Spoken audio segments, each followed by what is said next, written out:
اہم خبر دیں آپ کو جڑانوالہ سے خبر ہے، جہاں تھانہ کھڑریانوالہ کے علاقہ میں کھیتوں سے لڑکی کی نعش برآمد ہوئی ہے۔ آپ کو اہم خبر دے رہے ہیں، جڑانوالہ سے خبر ہے، جہاں تھانہ کھڑریانوالہ کے علاقہ میں کھیتوں سے لڑکی کی نعش برآمد ہوئی ہے۔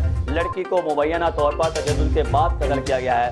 مزید اس حوالے سے جاننے کے لیے ہم نے رابطہ کیا ہے نمائندہ سٹی نیوز سید علی زبار سے۔ جی علی، بتائیے گا اس ساری صورتحال کے بارے میں۔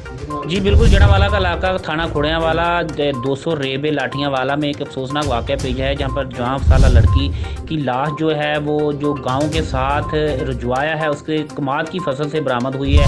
اور یہاں پر آپ کو یہ بھی بتاتا چلوں کہ جو جوان سالہ لڑکی کی لاش ہے وہ تشدد شدہ ہے، اور اس کو مارنے قتل کرنے کے بعد اس کے چہرے پر جو ہے تیزاب پھینکنے کی وجہ سے جو لاش کی ابھی تک شناخت نہیں ہوئی۔ اطلاع دینے پر تھانہ کھڑریانوالہ کی پولیس جو ہے موقع پر پہنچ آئی ہے۔ موقع پر پہنچ کر کرائم سین اور پولیس جو ہے مکمل طور پر انکوائری کر رہی ہے۔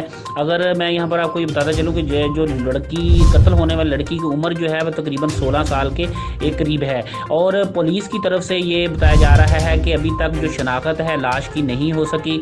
گاؤں میں اور گاؤں کے دوسرے جو سائڈ پہ علاقے ہیں وہاں پر پولیس کی طرف سے اعلانات بھی کروائے جا رہے ہیں کہ اس لڑکی کی جو قتل ہونے والی لڑکی شناخت ہو سکے۔ تاحال ابھی تک جو ہے وہ قتل ہونے والی لڑکی کی شناخت نہیں ہو سکی، اور پوسٹ مارٹم کے لیے پولیس نے جو ہے لاش کو ہاسپٹل منتقل کر دیا گیا ہے، اور انویسٹیگیشن جو ہے وہ جاری ہے۔ جی بہت شکریہ علی، تفصیلات سے آگاہ کرنے کے لیے۔